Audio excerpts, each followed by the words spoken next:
Good afternoon.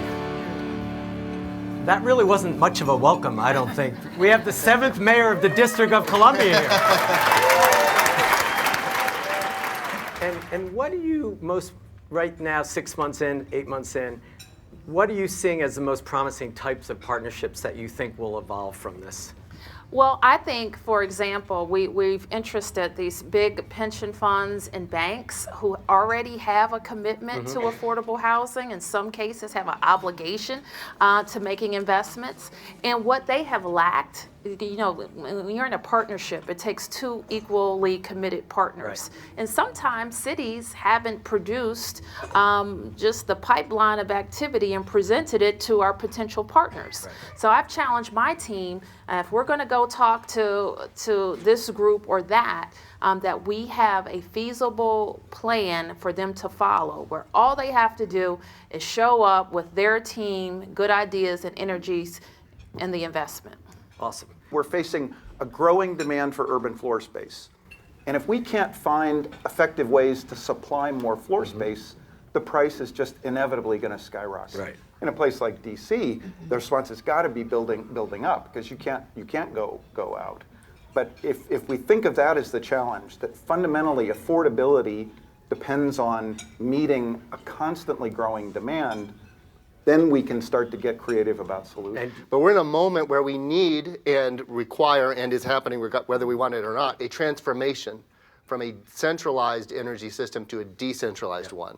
Solar, efficiency, control systems, we were talking about a lot of these over lunch. Yeah. There's a big change going on. And so that what happens then is you need homeowners and businesses to essentially pay for the power and the systems that it used to be your utility or your state or your city did. Right. How do we empower that? That was the challenge that we faced. So what we then did with Wheel, for example, working with Citi, the state of Pennsylvania, they had a successful program. They'd done $100 million of energy retrofits on people's homes, and they ran out of money. Because you only have so much money as a government to put into these things, and they were funding them themselves.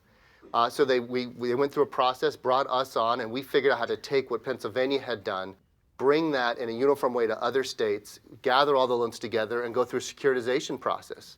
So now the costs have come way down, and there's virtually limitless low-cost capital, and now we have 6, now almost soon to be 8 states participating in a joint process where we all throw in together, created uniform rules, everybody's getting energy retrofits, the costs have come way down, and the subsidy has come way down. States have to figure out, one, they have to give up some control, and they have to work together across jurisdictional boundaries, neither of which come easy. Right.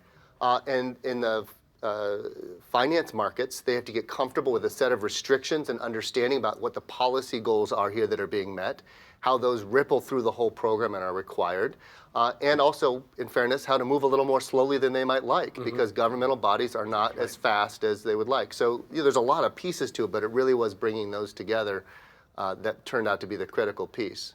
But Ben, I think you're going to find that governments are going to move that way just out of necessity. Yep. Because we have seen, if you just look at cities, and I know we're going to hear about infrastructure in cities, we're falling behind, and we won't be able to keep up with our growth if we don't make those investments. So all of us want the Congress to help, Right.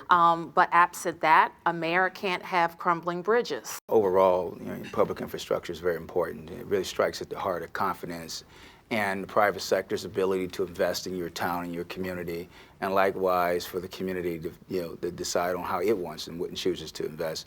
That's similar to what we ran into in Detroit. I tell everyone, while I got there and 40% of the street lights in the city wasn't working, the major issue that we were really dealing with was confidence.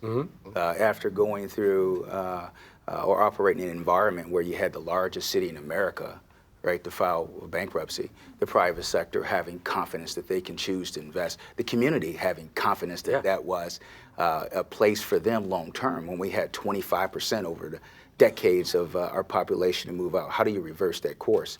And so one of the things we did in terms of street lighting is begin to put in place and be that tip of spirit. And I always tell folks all the time that street lighting is more than just sticks and light bulbs. It's really about sense of place and a sense of community, and making sure that the the private sector feels comfortable in making investments, whether it's a mom and pop shop who wants to open up. But we know that when you have street lighting, it creates that sense of identity. And all the urban planners in the room, I'm sure, will acknowledge how they use street lighting daily in their work to create the kind of environment, excitement. And all of that really dovetailed for us in terms of how do we begin to bring our city back, right? And so Citibank for us was a partner. The state of Michigan was a partner.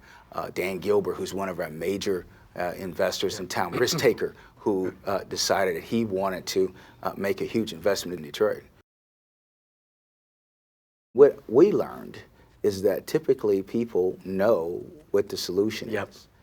They just need you to listen to them. And so for us, that engagement on a one-on-one level worked out very well. We didn't spend a lot of money in doing the different marketing tactics, but more so of going door to door, the kind of things I'm sure the mayor's had to do in her town too. Absolutely.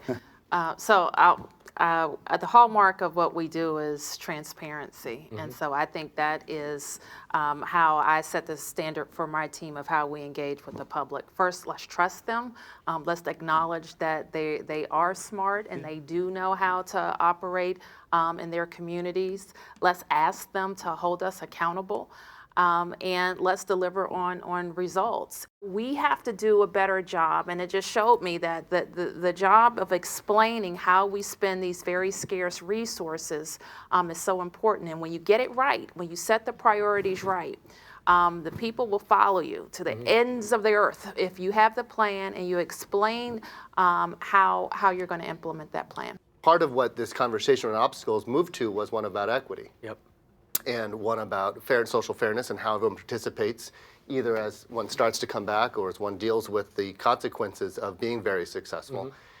Part of what a mission for my company is to transform the energy economy, but also to democratize it. Because what's going to happen as people move towards more distributed energy, solar, energy efficiency, is that folks who can afford it will get cheaper, cleaner, more reliable power. Right. And people who cannot afford it, the upfront costs, will get left out.